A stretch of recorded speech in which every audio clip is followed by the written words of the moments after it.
Hi guys, welcome back to my channel. So today I'm very excited about this video because this is the very first video of my trauma series. It took me a long time to get through this book. I actually had to read it twice, and I believe this is more what I would call a reference text because it has a lot of information about trauma, but some of it can get quite technical. Some of it is almost traumatic to read about because you're reading about case studies of people with trauma. So I don't believe that this is just an easy book that you can just have on your nightstand and read it once and you got it all figured out. I feel like this is more something that you can keep as a reference because some of it gets quite technical. I do feel like there's a need for a little bit of debriefing, a little bit of discussion about what some of these concepts mean. And I think that's why these videos might be helpful to you. So what I wanted to do is start with 10 facts about trauma, which is focusing on the first half of the book. But then I realized it might be a little overwhelming to have all 10 in one video. So today's video will be the first 5, and then I'll make a part 2 with the other 5. Okay, so what I'll do is I'll be reading quotes from the book and then we can talk about what they mean. Okay, ready? So the first bullet point, this is the quote. The amygdala, a cluster of brain cells that determines whether a sound, image, or body sensation is perceived as a threat.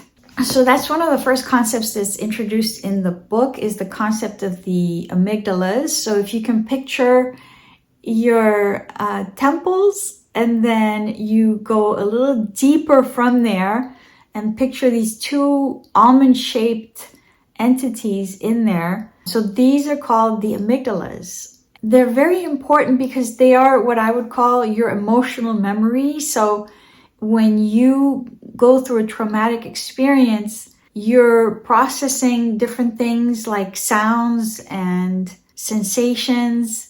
So what the amygdala does is it associates that sound with that memory. That's the reason why sometimes if you walk into a room and you hear a certain sound, all of a sudden you feel very triggered. It's because of your amygdalas. What's interesting is when they do scans of people, you know how people do a retreat and they'll have 12 weeks of intense meditation or whatever. And in some of these experiments, they'll do a scan before and after, and they notice that the size of the amygdalas shrinks when you're more calm and you've been able to do some healing. And people who are very traumatized tend to have larger amygdalas.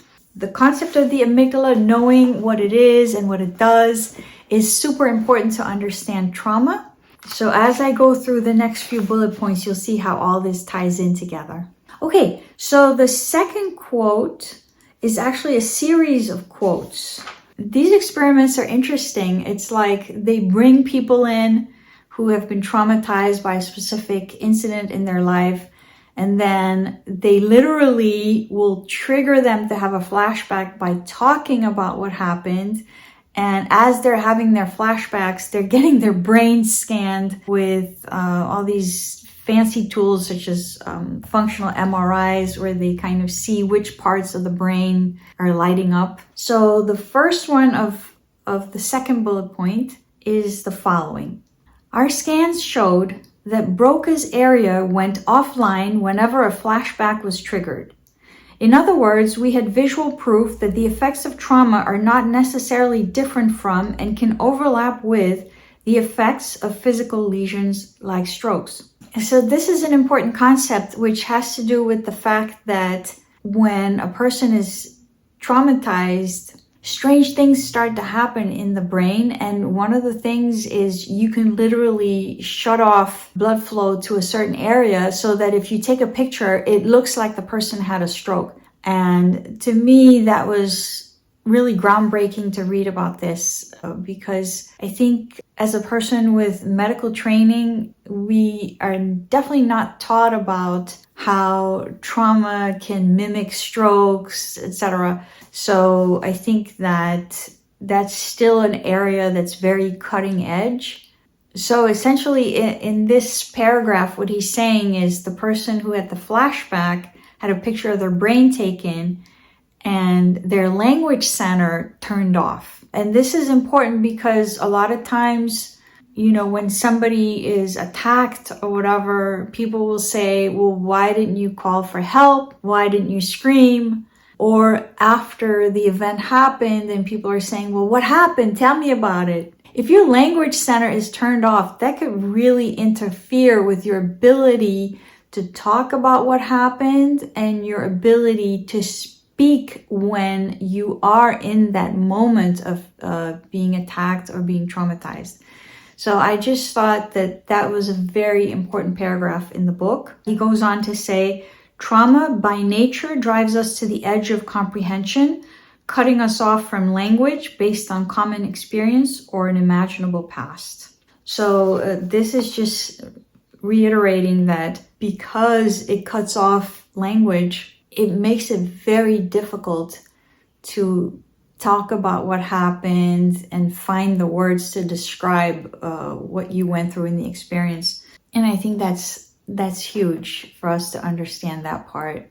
If we understand that the experience is almost beyond the reach of language, then we'll stop pressuring a traumatized person to verbalize and explain, you know, because sometimes that's not very helpful. Then there's another quote here, also part of that same second bullet point about all the different parts of the brain that light up or turn off during trauma. This one says, in contrast to the deactivation of Broca's area, another region, Brodmann's area 19, lit up in our participants. This is a region of the visual cortex that registers images when they first enter the brain. We were surprised to see brain activation in this area so long after the original experience of trauma. So if you are more or less familiar with the maps of the brain, right? So you have a visual cortex, which is in the back. And so this processes visual input so that the brain can make sense out of it. And so what he's saying is there's a specific area of that visual cortex that specializes in new images coming in for the first time. So if it's something you've never seen before, it's going to be processed in that area. And so what he's saying is when somebody is having a flashback, that area lights up. So in other words, the brain doesn't know that this is not the first time you're experiencing this flashback. The brain goes back to square one as if you were going through that traumatic event for the very first time, which is why you see people sweating and shaking and running away when they're activated and they're having a flashback of something traumatic that happened to them, because their brain is going through the motions as if this was happening to them for the very first time. And I think as people witnessing a fellow human who's traumatized, we need to become aware of this fact so that we're not shocked and surprised that the person is so deeply affected by the stimulus, right? So this one sound or this one memory that got triggered is now making them get all agitated, and it's not their fault. It's because their brain is processing it just like it was happening all over again. And we have visual proof of this on these brain scans. Okay, so then the last part of bullet point number 2 is, I'm going to read this quote here. However, our scans clearly showed that images of past trauma activate the right hemisphere of the brain and deactivate the left. This really blew me away.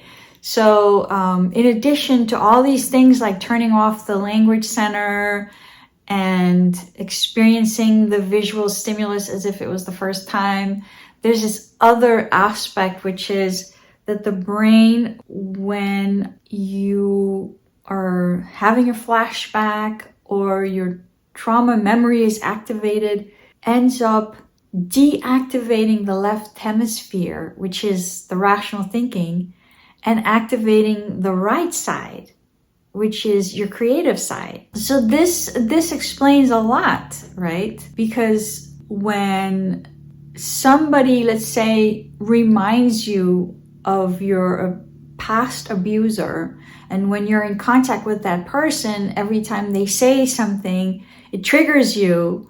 And you may have a coworker or a friend who says, no, but just think of it this way, or just think about blah, blah, blah. And the minute they say think, they're talking about rational thinking, and it's not going to help because the traumatic experience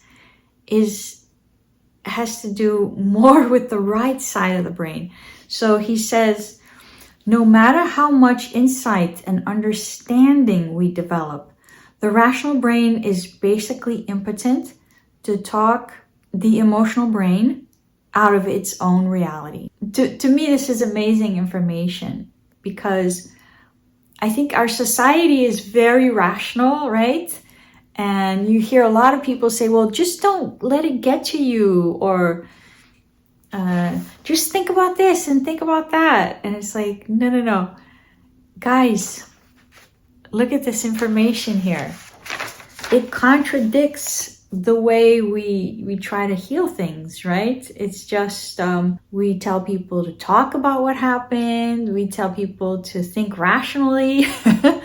And meanwhile, this evidence is showing us that we're completely working the wrong angle here. So now we go on to bullet point number 3. And this is something that's very personal to me, because this happened to me. And if it happened to you as well, please leave it in the comments. I would be so curious to know. It says here, other unprocessed sense fragments of trauma, like sounds and smells and physical sensations, are also registered separately from the story itself. So in other words, you have basically like a splitting that occurs where you're storing different sensations that happen during the traumatic event in different parts of your brain.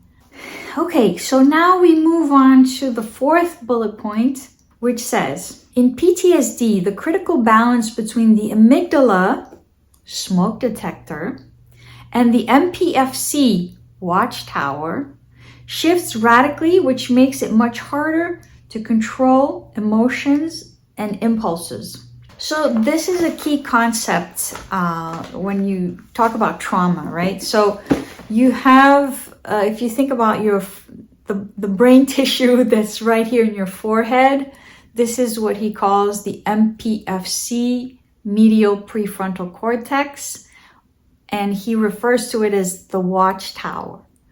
Why? Because this is, if you picture yourself inside of a watchtower and you're kind of looking down, this is the part of your brain that is able to process things, that is able to understand rational concepts and have logical thinking.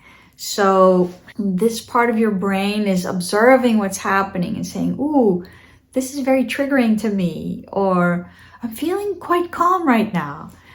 So this is this part in the forehead. And then the ones we talked about earlier, remember the amygdalas? He is now referring to these 2 almond-shaped entities called the amygdalas as the smoke detector, because they have stored information that has to do with trauma, and they've associated certain sounds and certain images with the traumatic event.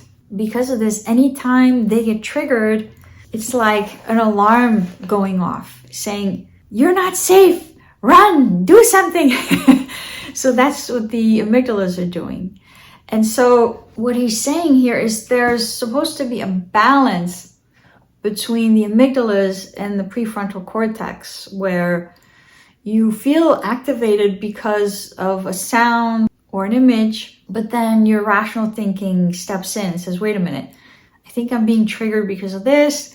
I'm going to move away, or I'm going to do this or that. So that's what he talks about here. And it goes back to what we were saying before, that if you do scans on people who have been doing a lot of meditation, you'll see the amygdala shrink, and then the balance can be restored where you're more in your prefrontal cortex, able to gauge things and be in control, versus letting the amygdalas run the show because they are the smoke detector. Okay, and now we go to the 5th bullet point. In this paragraph, he's talking about the 2 different ways in which you are now going to think about healing the trauma. So the first one says, top-down regulation involves strengthening the capacity of the watchtower to monitor your body's sensations.